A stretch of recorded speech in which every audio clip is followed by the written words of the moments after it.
morning, Ian. Chris? Just, I guess, first of all, can you tell us just a little bit about the selection process this week, in particular in the loose forwards with Dalton and Ethan getting the run? Well, the selection process is pretty much the same as an ordinary, in terms of we just go through who we think is right to play. We've been really delighted with Ethan, the way he's progressing, and felt that he warranted a start, and he's filled a number of roles for us, but it's a chance for him really just to go out there and focus on his role at 6. Dalton had missed quite a bit of the rugby championship, came back through the States game last week, and again, he played really well at the start of the rugby championship and felt that he deserved a start here.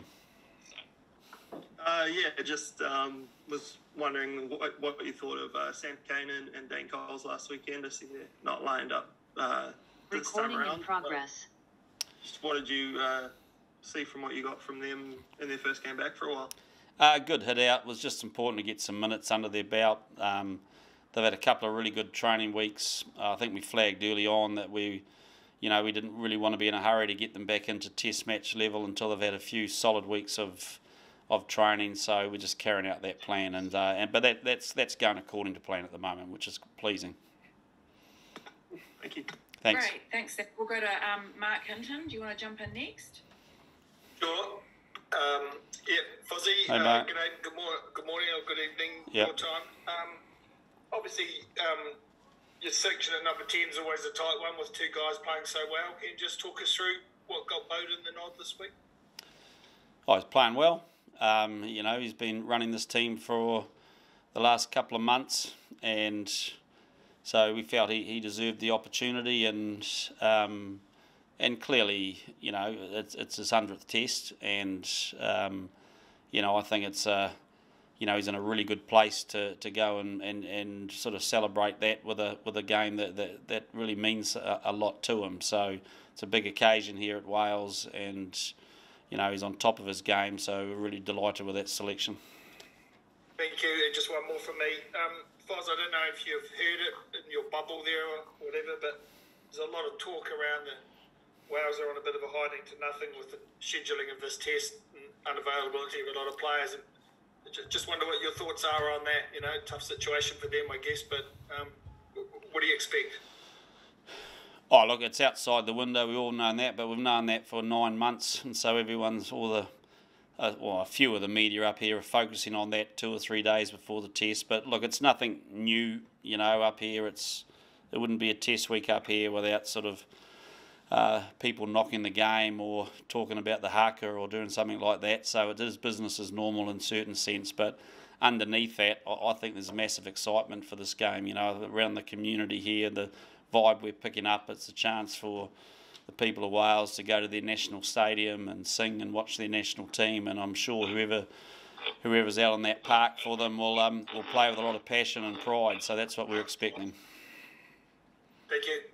Cheers, mate. Okay, Elliot.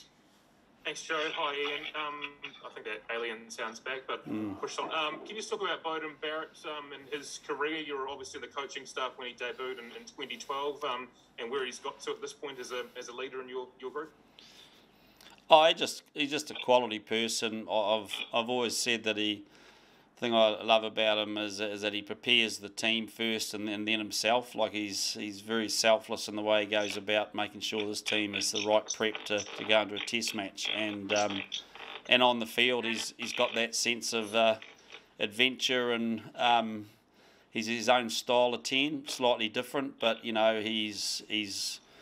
can do the stuff that 10s do, but he's also got the ability to add a bit of flavour to it as well with his running game and his speed. So, massively influential in our camp. Ian, just on the makeup of your bench and your outside backs with Sevu Reece there, what do you want to see from your bench when they make an impact on Sunday morning our time? Yeah, look, we've been really pleased with Sevu. We really wanted to get him involved in the game, and so we're really just, I guess, experimenting with a different makeup on our bench, and having him with his footwork and his work rate coming on in that last part of the game is just something that I guess we just want to play around with that. And again, it's a vote of confidence in him. You know, we've got a bit of versatility with Rico, can cover the midfield, so we've got some options there. So it's really a reward for Sevu. It was a tight selection with him not, you know, missing out on the starting lineup, but really keen to see his footwork later in the game. Right, who's next? I can ask all the questions now. You. Hey, Fozzie, it's Ollie here. Just a couple of quick ones from me. You touched on the Welsh before, but it's been a couple of years, obviously, since you've played them and not at their full strength. But what do you expect from them? What threats do you expect from Wales come this weekend? Oh, look, well, they're Six Nations champions. You don't do that by not having depth. They've clearly got a few players that haven't been released from clubs, but that was always going to happen. So it's not like that's a surprise. So their preparation hasn't been affected by that because they've known that.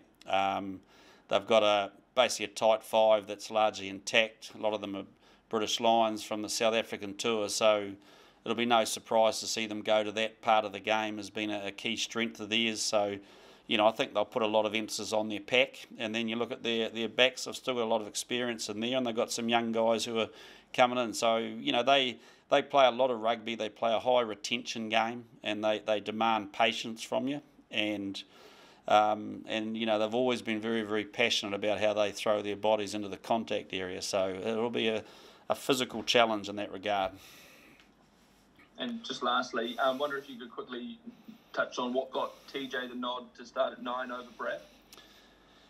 Yeah, both playing well. You know, I don't think TJ probably had his best 20 minutes in the States, but it was a very festival mood in that game by the time he got on. But before that, we've been really pleased with his game, and you know, we were delighted with Brad when he started against South Africa in that second test. So we've got 3 nines at the moment who we think are playing well.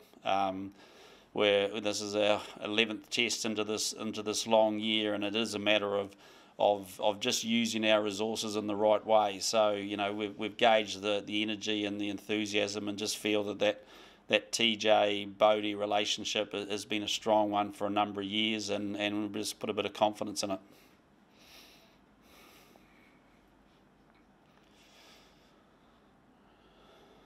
Ian, it's Andrew McKenna from TalkSport Radio up here in the UK. I'm sure New Zealand have never given out a cap to someone for being a good bloke or a good tourist, but with COVID bubbles and all of that, do you have to take that into account with team selection in maybe in a different way that you would previously, so you don't have guys just travelling around the world holding tackle shields for week on end? Well, I mean, we've come up here with a squad of 39. You know, we've been on the road for a long time already, so clearly teams coming north have had to have bigger squads than normal simply to cover the fact we might lose some players. Do we ever hand out a jersey? Well, we never do that. You know, everyone in this group has warranted selection through their form to be here. We see it as a great opportunity, you know, to build a lot of depth for the next couple of years, and we've taken that plan into this whole campaign. And, you know, I think if you look at the human side, you wouldn't want to be away for 14 weeks without going home and not have a game. So it has been tough. You know, like even this game we're going into with some players haven't played since South Africa 1, South Africa 2. So there's about 4 weeks, a 4-week gap they haven't played. So even though we've been on tour for a while, we've actually, you know, we're probably missing a game for a number of our players this week. So getting the selection and the balance of the energy across this team has been, it's been hard, but I think we've had a good balance, and we're growing some really good options as we go along. You mentioned Rico Ioane earlier. On the wing this week, obviously he's been used as a centre more recently. What makes him the right option for wing this weekend rather than midfield? Oh, he played wing in the last test. You know, he's played wing and centre for us. He's played wing in the last test. And he's played wing and centre for us. I don't know what's happened there. Sorry, sound's gone. Have you got me now? He's played wing and centre for us. We're delighted with him in both. You know, and he's got some, you know, he's got some growing, and I think it's centre. But man, he's made some big strides forward this year, and I'm sure you'll see him at centre at some stage during this northern part of the tour. But right now we kind of like the combination. Albie has missed quite a bit of the latter part of rugby championship with a hamstring, so we feel it's good for him to get some time, and then I guess we'll make some clearer decisions later in the year. Thank you. Thank you. Hi Ian, it's Will Kelleher here from the Daily Mail in the UK. How are you? Good, thank you. Yeah, you mentioned the press up our way at the moment, and the fixture itself. With 20 players out for Wales, some are viewing this, the pessimists are viewing this as a bit of an inevitable win for you guys. What would you make of that? Well, I find it very hard to cheer up pessimists, so I won't try to change their mind. So all I know is it's a test match, All Blacks versus Wales, you know, and the sign of the times are there's always players missing through injury and stuff. And like I said, you know, this schedule's been in the itinerary for a long, long time. So, you know, it hasn't surprised people, but if some people want to not like it, I guess that's their choice. Do you still view it, though, as a shame that essentially red tape gets in the way of these marquee fixtures that have been massive fixtures for 100 odd years, and we can't see the best of Wales on the weekend because of admin, basically? Well, look, it is what it is. You know, we've known it, and we have an international window, and there's obviously a lot of debate about international windows versus clubs, and so nothing's really changed. But you know, it was a game that both countries wanted. It's been on their schedule for a long, long time. Everyone's had plenty of time to plan and get ready for it. And, you know, I think when you look at it with teams missing players, when some of them are through injury, it's regardless of which window it's in. I mean, injured players can't play. So I think the numbers have been blown up a little bit, to be honest. Just on a quick positive note, it's heartening to see Gareth Anscombe back at fly half after a long period out. Obviously he's born and bred Kiwi, but moved over to Wales a number of years ago. That's a good story, isn't it, that he's back at 10 for them? Well, I'm not sure it's heartening for me, but it's obviously heartening for Gareth. And, you know, to be fair, I'm focused too much on that, to be fair. I wasn't too aware of his situation, but I saw him in the squad, and we've always assumed that he'll be playing, so we're just preparing accordingly.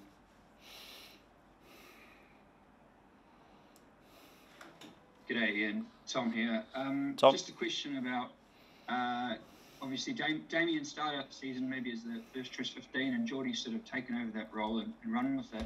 With Richie coming back into the squad now, I mean, how big a challenge does Damien have ahead of him in terms of, you know, trying to get back even into that match day 23, and what kind of things do you need to see from him over the next, I guess, few weeks to really push his case? Oh, I don't really want to talk specifically about that, to be fair, but all I'd say is that we've gone through this year, we've given plenty of players opportunity. You know, I think Damien's done well with the opportunity he's got, and now it's just a matter of us looking at selection and trying to try some different combinations versus different opposition to see what sort of options we've got in our squad. So, you know, we're delighted with the growing depth. That's certainly putting pressure on selection and putting pressure on players, but that's only because other players are playing well. And so, you know, our challenge is that whoever puts on that black jersey does a good job, and that just makes my job even more difficult, but that's the job that I want. So, but again, you know, we've been pleased with Damien. I think he's playing well, and now it's just a matter of looking at his skill set versus the opposition when we come to selection time. Cool. Just one last one on, you know, you mentioned with TJ and Bowden that their combination obviously plays a part in that kind of selection. You know, is that something you sort of have to lean on with a guy like Geordie as well? You obviously, he knows his brother pretty well, and they have a good combination together that's sort of forged over the years. Yeah, I don't think so. That's not really a variable that we've considered in this case. I think, you know, Geordie's form in the last couple of months has been really, really strong. He brings a physical component to our back three, and particularly up here at this time of year, it's wetter, the roof's open. You know, we are expecting a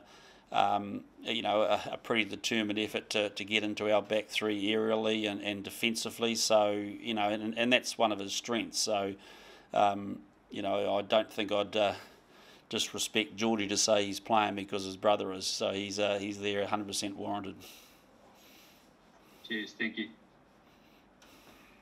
Can I ask Ian about the referee, a French referee, Mathieu Renard? Do you have any history with him? And sort of secondly, do you expect the game to be refereed differently, perhaps, to the matches you've been playing in Australia recently? Yeah, we've known Matthew over the years, and look, he's a quality senior referee, and I would say very highly ranked and very ambitious. So he's got there through his right.